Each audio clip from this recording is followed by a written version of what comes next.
Okay, Math 20, let's check out number 12 and 6-1. We want to graph -3 minus e to the x plus 5. So we know that our base graph is e to the x. Right. E to the x has a horizontal asymptote at y equals 0, and it has a y-intercept at 0, 1, and these are just going to kind of get shifted. So, how does this graph shift? So, there's multiple things going on. So, it's going to shift to the left by 5. So, it's going to go 1, 2, 3, 4, 5. So, our new point will be -5, 1. So, that's no longer our intercept. We can use some algebra to find that in a second. What else is it going to do? It's going to reflect upside down, right? So, it means it's going to go down to -5, -1, right? Something like that. So that our first was to the left 5, and here's our second transformation. It's going to flip upside down, and then the 3 tells me it's going to go down 3. And the y-intercept and asymptote are a little hard to figure out, but we can find that a little bit differently. So we're going to take this graph, and we're going to go 1, 2, 3 down. So -5, -4. So we don't really know any of the other points yet, and I'll show you how to find those. So now we need to figure out where is this asymptote, and we need to figure out what is the y-intercept. So we can just kind of plug in to find that. So to find the y-intercept, we can plug in 0. It's a little bit too hard to figure out from transformations, right? It means x equals 0. So f of 0 will be what? -3 minus e to the 0 plus 5, which is -3 minus e to the 5.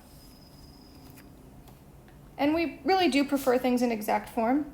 So it's just 0, -3 minus e to the 5. For calculus, you would leave it in this form. We might just plug it in just to get an approximation, but really we want to leave it in the form. So it's really far down. It looks like it's approximately like -151.4, because e to the 5th is really big. So maybe I would adjust my graph a little, right, knowing that. And that's okay. We're not always right the first time, because we know it goes through -5, -4. So that just tells me it's actually way steeper than I thought it was. That's okay, we still have a decent graph. So 0, -3 minus e to the 5th is my y-intercept. What else did we need? We needed the horizontal asymptote. So we'll look at the graph, the function, sorry, -3 minus e to the x plus 5. And the horizontal asymptote is basically like what happens as it goes to infinity. So this kind of disappears, so y equals -3 will be my asymptote. And that has to do with the shift, right? Because y equals e to the x, my asymptote is y equals 0, so the -3 is what shifts it. All of these shifts have nothing to do with the asymptote. So the -3 is what shifts the asymptote down 3. So the -e to the x or the x plus 5 aren't affecting the asymptote. Just the vertical shift is. So the horizontal asymptote is y equals -3. And then I think that was everything. Oh yeah, is the graph increasing or decreasing? So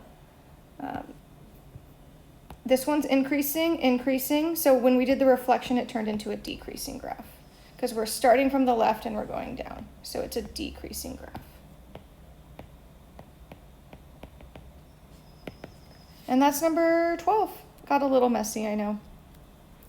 But do the shifts first. If the shifts don't tell you the asymptote or the intercept, then you can just plug in.